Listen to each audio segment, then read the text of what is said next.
মোৰ যে সেই ল'ৰাটো মুখখন চাবলৈ একদম মন যোৱা নাই কেনেকৈ জানো আকৌ কালি ফেচ কৰিম ইমান অহংকাৰী ল'ৰা মই কিন্তু জীৱনত দেখা নাই দেই মোক কি হ'ল মুখৰ ভিতৰতনো কি ভুৰ ভৰাই আছ আজি তাত তই বেয়া পালি নেকি কিবা নাই মা একো ভুৰ ভৰোৱা নাই সেই নহয় কাইলৈ মই নগ'লে নহ'বনে কি হ'ল তোক কোনোবা বেয়াকৈ ক'লে নেকি তোক এইদিন মোৰ লগতে লৈ যাম বুলি কোৱাৰ পাছতহে মালিকে মোক টকাকেইটা দিলে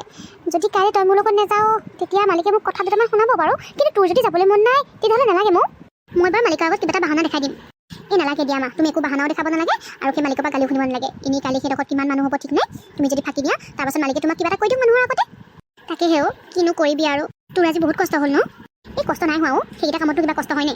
তই যে সিহঁতৰ ঘৰত কেনেকেনো চাকৰি লিখাকে কামবোৰ কৰিবগৈ পাৰিছ নহয় ভণ্টি তোক কিন্তু মানিছোঁ দেই মই মোৰে কিবা ভাবি পেলাই লাজ লাজ লাগিছে চাকৰি লিখাকে কামবোৰ কৰিছোগে মই আকৌ লাজ কৰিছ তই বা হ'ব দে তই একো লাজ কৰিব নালাগে লাজটো মইহে পাব লাগে কিন্তু মই লাজ কৰা নাই মই একো কামতেই লাজ নকৰোঁ কামৰ কোনো সৰু বৰ নাই মোৰ কাৰণে সেয়া তোৰ আকৌ আৰম্ভ হৈয়ে গ'ল লেকচাৰ কিবা এটা ক'বই নোৱাৰি ইমান ডাঙৰ ডাঙৰ লেকচাৰ দিওঁ নহয় অ' মা পিছে মোৰ তোমাৰ কথা এটা আছিলে মই কিন্তু আৰু এই খোজকাঢ়ি কলেজলৈ অহা যোৱা কৰিব নোৱাৰোঁ দেই ইমান দূৰ ভৰি বিষাই যায় আৰু মোৰ গোটেই লগৰখিনিয়ে গাড়ী আৰু বাইকতহে আহে স্কুটিত আহে মইহে কিবা একেবাৰে খোজকাঢ়ি যাওঁ মোক কিন্তু তুমি এবাৰ ছেকেণ্ড হেণ্ড স্কুটি এখন দিব লাগিব দেই ঐ তোৰ লাজ লগা নাই হা তই যিখন কলেজলৈ যাওঁ সেইখন কলেজলৈকে দেখোন তোৰ ভনীয়েৰো সেই খোজকাঢ়ি যায় তাই দেখোন আজিলৈকে আপত্তি কৰা নাই তোৰ কিহৰ আপত্তি আৰু এটা বছৰহে আছে যা তেনেকৈ তোতকৈ সৰু হৈ পেলাইও তোৰ ভনীয়ে দেখিছনে ঘৰখনৰ কাৰণে ভাইকৰ সেই ভাড়াটোৰ কাৰণে কেনেকৈ লোকৰ ঘৰত চাকৰণি কাম কৰিছেগে আৰু তই মৰিছ পিন্ধন উৰণ আৰু স্কুটি এইবোৰত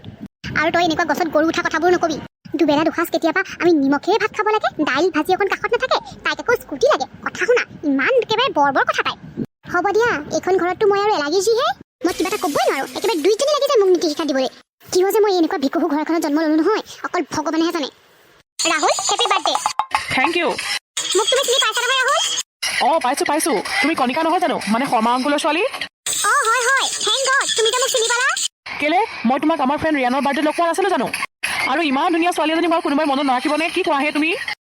অকণমান বেছিকৈ কৈছা দিয়া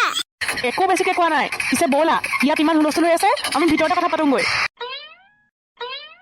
Oh God, I'm really very sorry. You nonsense. হেই কণিকা কি কৰা ৰ'বা ৰিলেক্স মই কেনেকৈ ৰিলেক্স হওঁ ৰাহুল চোৱাচোন স্পেচিয়েলি তোমাৰ বাৰ্থডে কাৰণে পাপাই মোক এইযোৰ ড্ৰেছ গিফ্ট দিছিলে আৰু এইযোৰ মই আজি ফাৰ্ষ্ট পিন্ধিছোঁ এই কাপোৰযোৰতে পানী পেলাই দিলে কি হ'ল তুমি চাই চিতি খোজকাঢ়িব নোৱাৰা নেকি কিয় এই কাট পানী পেলালা আপোনালোকে বিশ্বাস কৰক বা নকৰক কিন্তু মই জানি বুজি এইটো কাম কৰা নাই মোৰ হাতৰ পৰা কেতিয়ানো গিলাচটো কৰি মই ধৰিবই নোৱাৰিলোঁ এইজনী একদম মিছা কৈছে গম পোৱা নাই ৰাহুল আচলতে এই লেখীয়া ছোৱালীবোৰে এনেকুৱা ধুনীয়া ড্ৰেছবোৰ দেখিলে একদম জ্বলি ফুৰি মৰে আৰু ময়ো একদম কনফাৰ্ম এইজনী হিংসাতে মোৰ কাপোৰত পানী পেলালে ইমান নেৰ' মাইণ্ডেড ছোৱালী এটলিষ্ট মই নহয় বাইদেউ ইমান বেয়া মেণ্টেলিটিৰ মানুহ আপোনালোক হ'ব পাৰে আমাৰ দৰে দুখীয়া মানুহবোৰ নহয় দেখিছা ৰাহুল মোক ইমান বেয়াকৈ ক'বলৈ সাহস কৰিছে আচলতে এনেকুৱা চাকৰিবোৰক লাই দিবই নালাগে ইহঁতক যদি অকণমান মৰমেৰে মাত দিয়া হয় নহয় ইহঁতে একেবাৰে মূৰৰ ওপৰত উঠিবলৈ চেষ্টা কৰে হ'ব দিয়াও কণিকা ইমান খং নকৰিবা আৰু তাই কৰা ভুলৰ বাবে দেখোন তোমাক চৰি ক'লেই হ'ব দিয়া ইমান খং কৰি নাথাকিবা চাবা অলপ দেৰি পাছত তোমাৰ ড্ৰেছযোৰ শুকাই যাব পানীহে পৰিছে বেলেগ বস্তু পৰা নাই নহয় দাগ নধৰে দিয়া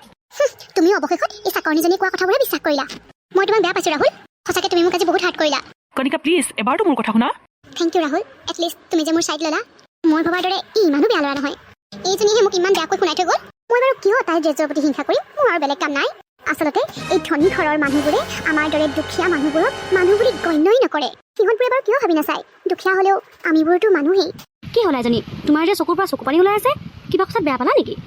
নাই অ' ৰাজুদা কিনো বেয়া পাম আমাৰবোৰ লেখীয়া মানুহৰ বেয়া পোৱা ভাল পোৱা এইবোৰৰ অধিকাৰ আছে জানো হেই এজনী কিয়নো তেনেকৈ কৈছা তোমাৰ মানে মা গুচি যোৱাৰ কাৰণে বেয়া লাগিছে হয়নে মই বুজি পাইছোঁ নহয় হ'ব দিয়া মন বেয়া কৰি নাথাকিবা এতিয়া তুমি কিবা এটা খাই লোৱা ভোক লগা নাই জানো নাই ৰাজুদা ভোক লাগিছিলে বাৰু কিন্তু এতিয়া খাবলৈ একেবাৰে মন যোৱা নাই হেই ইমানখিনি কাম কৰি আছা ভোকত নাথাকিবা খাই লোৱা নহ'লে দুৰ্বল হৈ যাবা নহয় ৰাজুকাই বাহিৰৰ গেছ এজনে পানী বিচাৰিছিলে যোৱাচোন দি থৈ আহাগে অঁ গৈছোঁ বাবাখন মিছ মৌ এম আই ৰাইট পাছৰখিনি ক'ব পাৰে তুমি যদি নাখাই নবৈ আমাৰ কাম বহাম বুলি ভাবিছা তেতিয়াহ'লে খাব নালাগে কিন্তু যদিহে আমাক আকৌ এটা হেডেক দিব বিচৰা নাই তেতিয়াহ'লে ভালে এতিয়াই খাই লোৱা কি কৈছে এইবোৰ আপুনি মোৰ খোৱা নোখোৱাক লৈ পেলাই আপোনালোকৰ কিহৰ হেডেক হ'ব পাৰে ডক্টৰ হ'ব পাৰে যদি তুমি নাখাই নবৈ এতিয়া দুৰ্বল হৈ মোৰ ঘূৰাই পৰি যোৱা তাৰপিছত কোনে ৰিক্স ল'ব ডক্টৰৰ ওচৰলৈ কোনে নিব সেইবোৰতো আমাৰে হেডেক হ'ব সেইকাৰণে কৈছোঁ খাই লোৱা ভালে নহ'লে মই ভাবি ল'ম তুমি মোৰ ভাগৰ আজি বাৰ্থডে পাৰ্টিটো স্পইল কৰিব বিচাৰিছা